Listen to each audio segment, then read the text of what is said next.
Hello, my name is Kathleen Lynam. I'm a nurse, retired chief nurse officer, and for the past 10 years, I've served as an executive coach with Healthcare Experience Foundation. And on behalf of our team, I want to welcome you to this session on finding individual strength in our collective experience. In the first session, I covered some of the emotions you're likely to experiencing. Now, in this next short webinar here, I want to share with you some strategies to address some of the emotions you may be feeling and they may not be so familiar with you. So let's begin here. What's the first concrete thing that we can do is recognize what I can control and what I can't control. So you cannot control if others are following social distancing, if the social media posts of others, how long this will last, predicting what happened, or others people's motives, or even the behaviors of others. So let that go.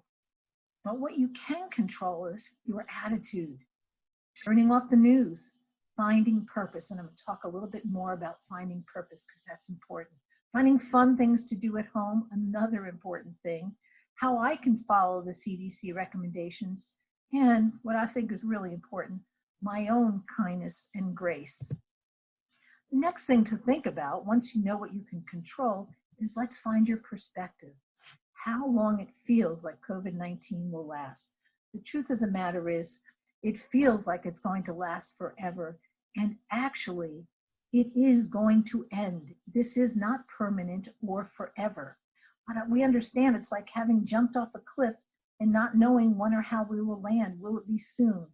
We understand the fear and the anxiety goes with it, but recognize this too shall pass. And then what do? Follow Mr. Rogers' advice. It made sense back then and it makes sense today.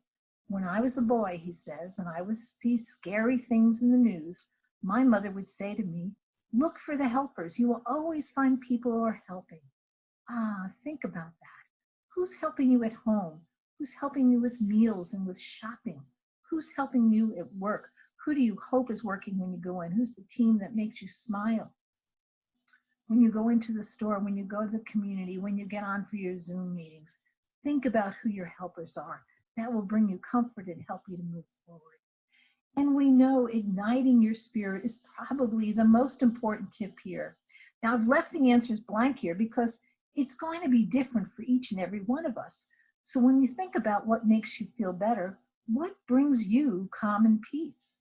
Is it music? Is it conversation, prayer, yoga, running, walking, hiking? Whatever it is, write it down. Put this on your refrigerator and make it a priority to accomplish.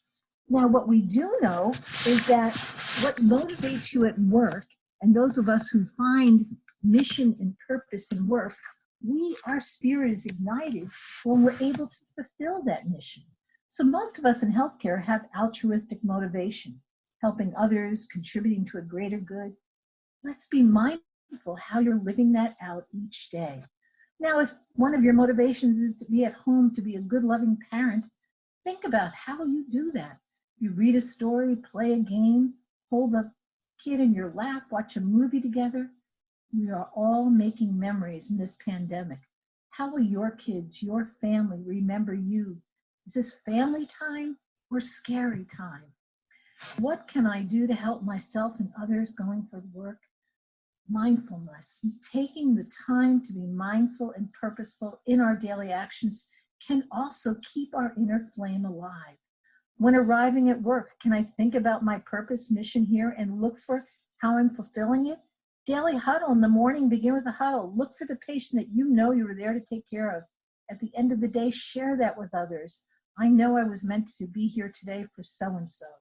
When entering a patient room, can I choose to be present in mind, body, and spirit to this patient, putting everything aside to be present to them? When giving and receiving a report, can we be present with our coworker? How are you? How is your family doing? And those of you that are privileged and challenged with talking to a patient's family, perhaps via an iPad, can you ask them, tell me about this person. What was he or she known for? What did you love about them? Making that personal connection not only will make you feel comfortable, it will help them. The must-dos top is self-care practices. Maslow is never far off, but it's important for overcoming trauma. Sleep, exercise, nourishment, nutrition, finding someone and someplace to cry, talk, and grieve is critical. Finding and expanding our spiritual connection. Rest, relax, and breathe. Do you see it? There's a pattern here. Mindfulness, focus on now.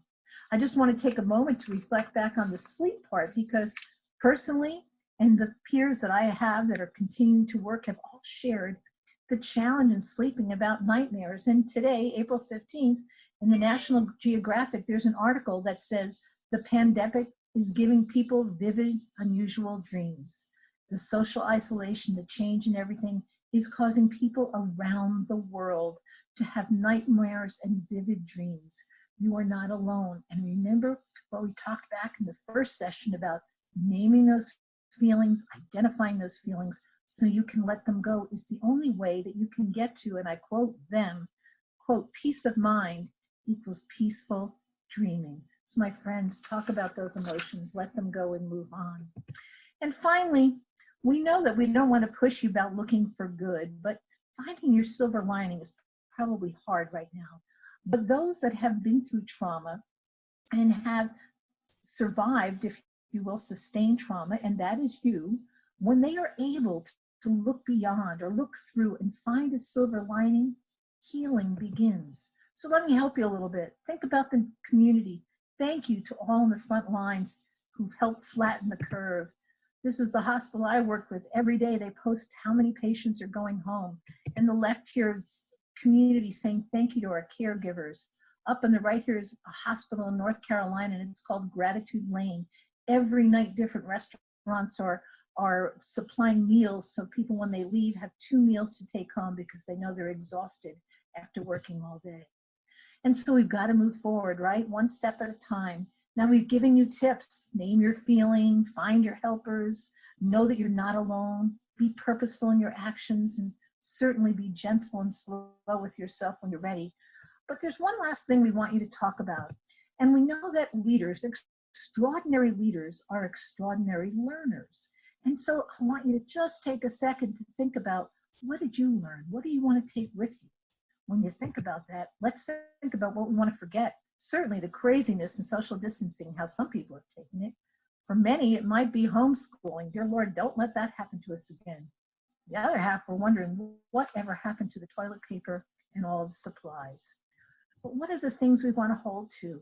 Was it a day in a life with your child in home where they wore their Christmas dress in April and they got to run and sleep and paint and play with dog? Was it a Zoom Passover or a Zoom Easter that you celebrated and appreciated seeing the faces of those you love? Was it some special connection with God? Was it celebrating saving another life? Or is it this young man on the right-hand side using his ingenuity and coming up with facial shields to help create more PPE for the staff that the hospital he works with? Whatever it is, hold on to it. And let's look forward to our home sweet home. When this is over, may we never again take for granted a handshake with a stranger, full shelves at the store, conversations with neighbors, a crowded theater, Friday night out, a routine checkup, the school rush, the stadium roaring, each deep breath. When this ends, may we find that we've become more like the people we wanted to be, we were called to be, we hope to be, and may we stay that way better for each other because of the worst. This too shall pass, my friends, but God willing, each one of us will be changed or have been changed in a way that allows us to go forward and fulfill not only our individual, but our collective missions of being good help to those in need. Thank you and have a wonderful day.